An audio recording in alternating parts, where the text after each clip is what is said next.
I'm Patrick Lancaster, and right now we are arriving in Mariupol, as you see the sign behind me.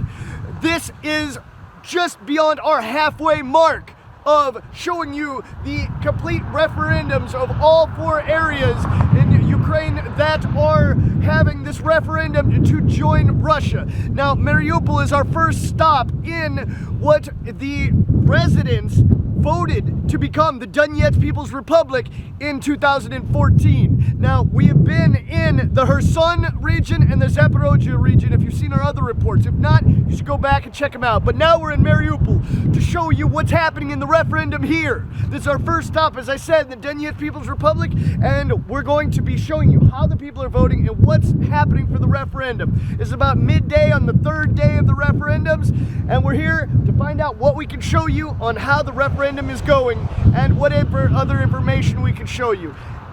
For instance, on the left over here, or your right, I should say, you can see 1, 2, 3 apartment buildings that are in process of being built to be given to the residents of Mariupol at no cost to replace the homes that were destroyed during the war.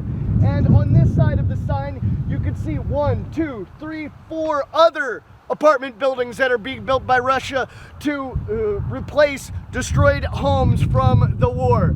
Now, we're told there are many areas like this through Mariupol. We haven't seen them ourselves with our own eyes yet, as this is our first time back in Mariupol since the fighting was happening, the intense fighting back when we were showing you every day what was happening in Mariupol. So now we're going to move forward to find out all the information we can on the referendum and whatever else comes our way. So make sure you like this video, share it across all social media, subscribe if you're new, and please comment below what else you want to see and what you think of our reports on the referendum and beyond. And also remember, we're independent crowdfunded journalists. You can support our work with the link on the screen or in the description.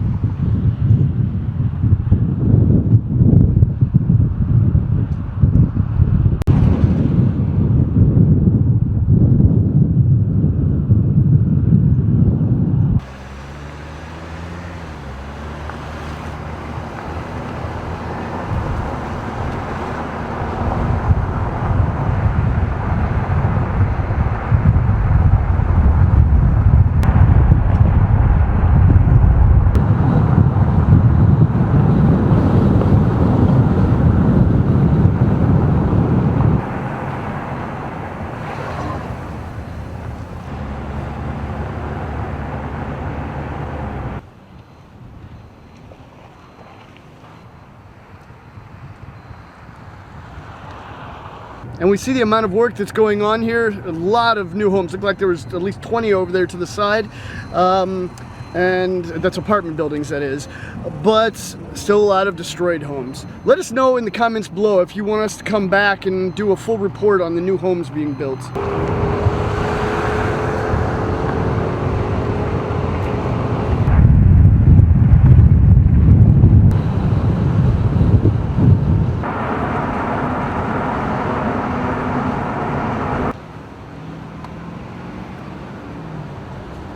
We just wanted to give you a little look inside Mariupol on our way to the referendums. You can see virtually every building is taking damage. And we've been trying to get as much information as we can here in Mariupol to really see what our next moves are, because we're out on our own trying to find you the real information. We're not with some press tour. We're in the nitty-gritty of doing real journalism here, trying to talk to the people, the real people, see what the real opinions are. So as we get more information, we're seeing that, like Kherson and Zaporozhye regions, a lot of the voting is going on by mobile voting stations from home to home for elderly and different things. So it's a little later in the day here, so we're not sure if we're going to be able to run into some of these or not, but I think there's a lot of people here on this bus stop waiting, and we're going to have a talk to them just to see what the average person here really thinks about the situation, thinks about the referendum.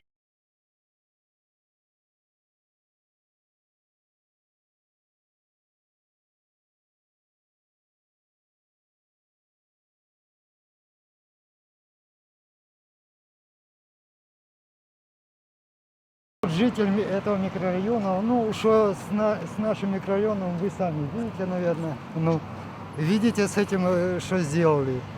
Ну, мы долго ждали этого события. И когда мы все-таки вступим это россиянами станем, мы, конечно, это ждали долго. Ну, наконец-то этот момент настал. Мы очень рады этому событию. И ждем, что будет какая-то сдвиг и какая-то определенность в нашей жизни настанет. И мы очень хотели этого референдума. И думаем, что все это наладится, все мы перетерпим. Ну, чтобы больше этой войны не было, и чтобы мы жили нормальной жизнью.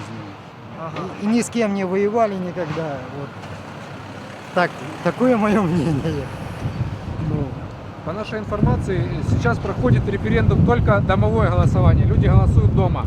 Вы уже голосовали? Да, я голосовал на дому, потому как, ну, по мерам безопасности вот, так решили. Это очень удобно, и я скажу, что это было проведено, как говорится, на высшем уровне. Все это было, как вам сказать, ну, как и раньше мы голосовали, так же самая такая система, бюллетени заполняли и бросали урну. Все это было. Голосовать никого не насиловали, никто с автоматом не стоял, честно говорю. Кто как, кто да, кто нет. Ну, большинство нашего населения голосовали да, потому что выхода у нас другого нету. Надежды на ту страну, в которой мы жили, они нас бросили, они нас так подставили, что нам живем мы сейчас кто по подвалам, кто где. Ну, пока никаких, ну, свет дали, воду дали, ну, не всюду. Ну, надеемся, что в скором будущем все наладится. Вот так. Мы сейчас видим, через дорогу разбирается дом, насколько я понимаю. Да. Можете описать, что происходит, вы как местный житель, что вы знаете? Ну, этот дом его разбили полностью, он не подлежит восстановлению. Ну, и, ну, тут все дома не подлежат восстановлению. Вот единственный дом из тех домов, в котором я живу. У нас разбитый 8-9 этаж, ну, с 5 по 6 там еще какая-то цивилизация есть, там возможно как-то жить. Ну, а здесь внизу магазины были, а верхние этажи, ну, вот это, тут или снайпера сидели, а вот эти в основном это полили азовцы. Они когда уже никакого сопротивления не в состоянии оказать, они уничтожали, просто полили эти дома. Можем сказать, как вы подумали, сколько процент, которые местные люди, которые живут в Мариуполе сейчас, за Украину и сколько процент за Россию? Ну, я вам скажу честно, здесь проживает 70% россиян. И вот делайте вывод. Ну, делайте вывод.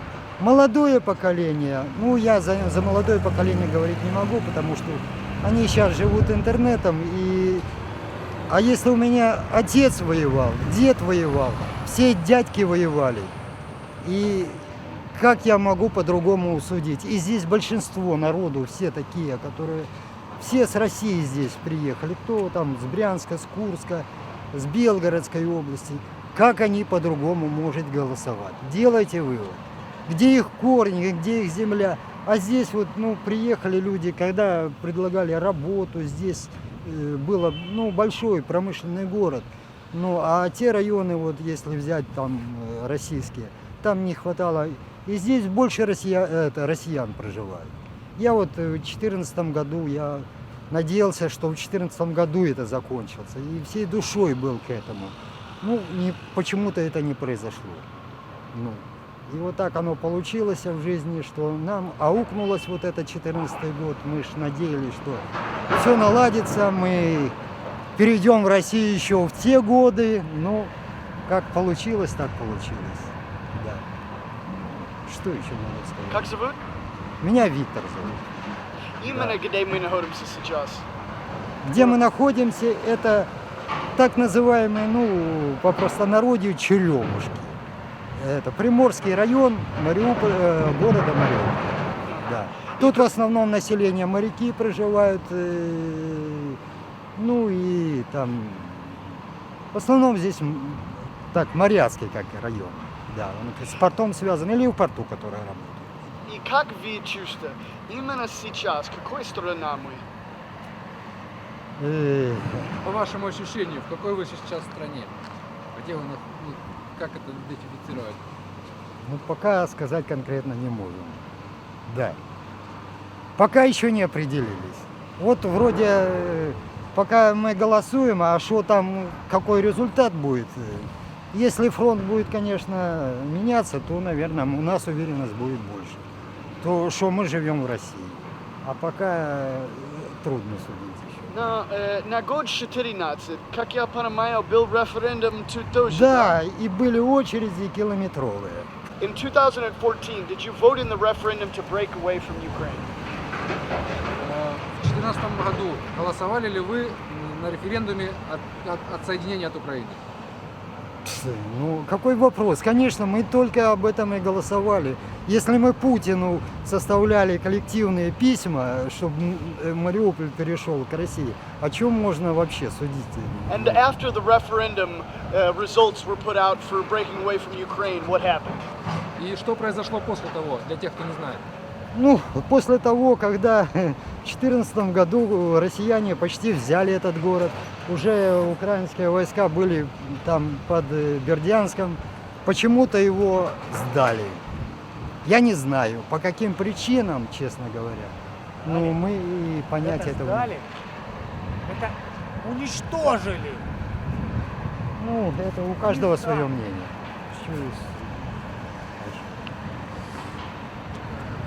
Ладно, спасибо. Не за что. Как зовут? Меня Виктор зовут. Очень приятно. Ну давайте, чтобы все знали, и это не мое мнение, это общее мнение в этом районе, так что мы даже готовы терпеть, но дай бог, чтобы все наладилось. И войны не было, за мир. Спасибо. Они ездили на Что, танке, кто они? Что, говори. укропы, ну, украинцы. Ездили и вот так вот расстреливали каждый дом. Но США, Европа сказал, это Россия стреляет каждый дом. Нет, это потом уже Россия зашла и говорит, тут нечего делать.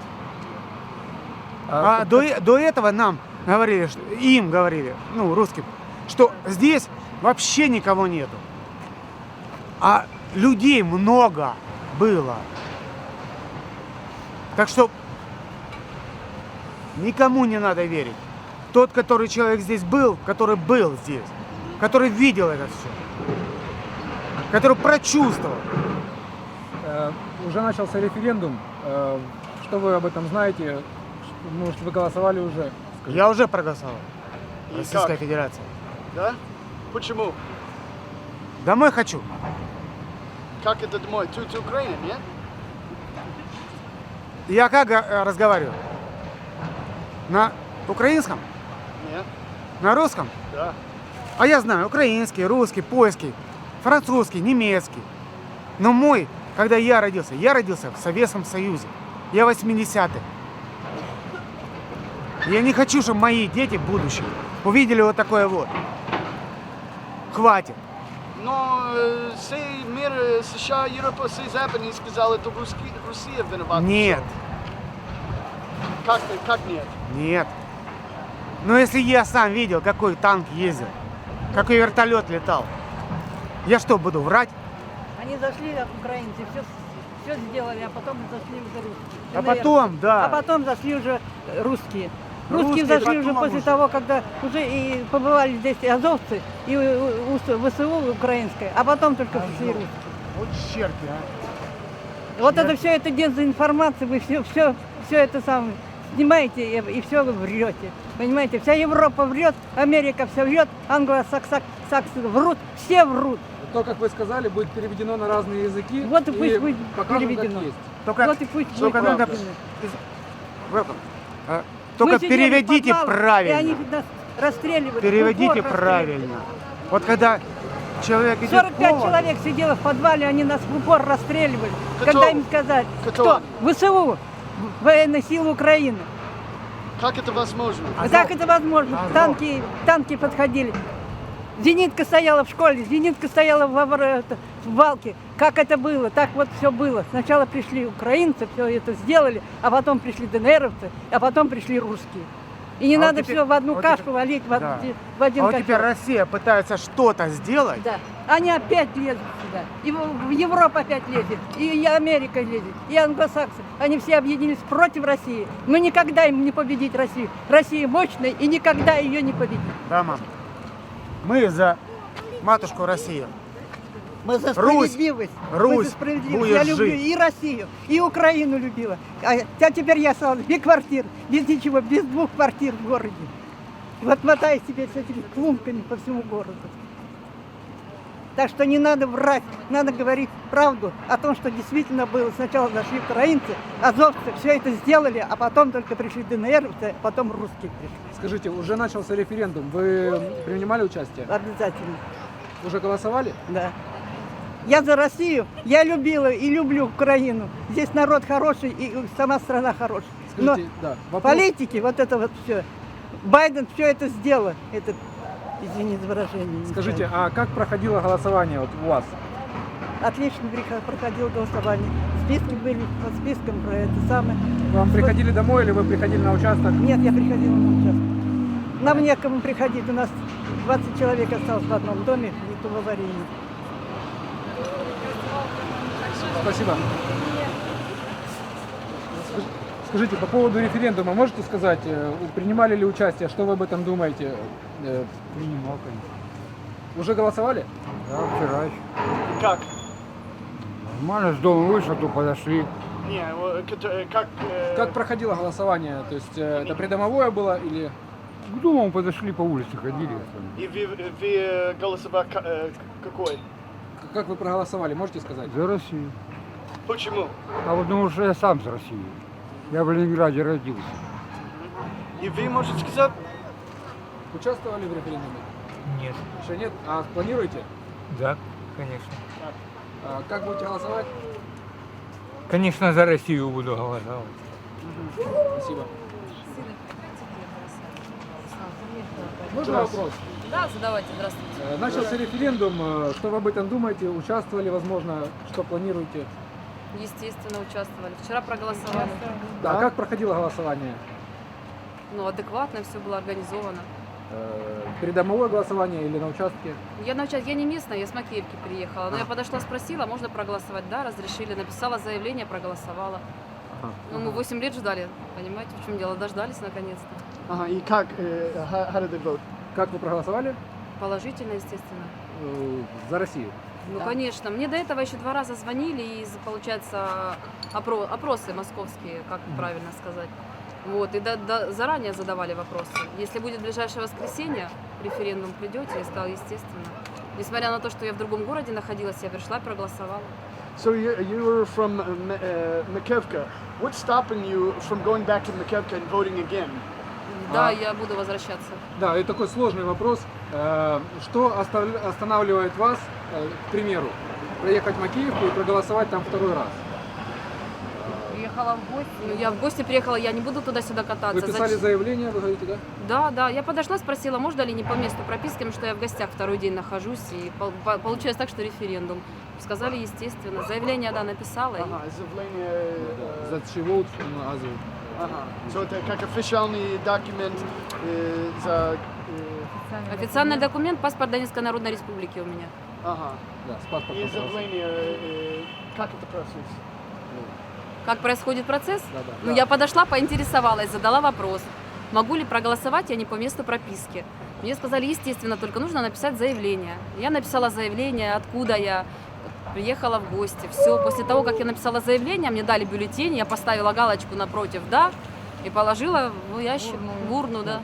Зрители из разных стран интересуются этим вопросом. Вот, как по вашему мнению, насколько честно проходит голосование? Вот, по вашим ощущениям? Ну, честно, по вашему проходит, да, есть люди, которые, в принципе, контролируют этот процесс.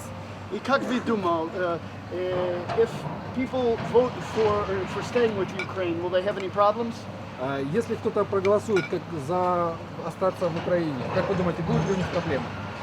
Я думаю, нет. Ну, я думаю, здесь честное волеизлияние. Никто ж никого искать не будет, понимаете? Люди имеют право честно выражать свою точку зрения. не заставишь, это же должно быть добровольно. Я думаю, это и так будет довольно-таки большой процент именно за. Так что, Спасибо большое. пожалуйста. And you've seen it from the people. All one take here. You see what the people have to say about the situation of the referendum. This is what the people feel about it. Let's have a talk with some more here. See what they have to say. Здравствуйте. Можно сказать что-нибудь за референдум? Уже был голосовать или нет? Я уже голосовала. За Украину, за Россию как? Тайна. А? Тайна. Secret. Ah, secret, yes? Uh-huh. Well, it's great. Well, some people don't want to talk about what they voted, but you see it from everyone here. You see the idea, the main point of the people, even here in this destroyed city of Mariupol. And we're going to keep pushing forward to show you as much facts as we can throughout all these referendums as we've been doing for days now. So please like this video, share it across all social media, subscribe if you're new. And remember, we're totally independent crowdfunded journalists. You can support our work with the link on the screen or in the description.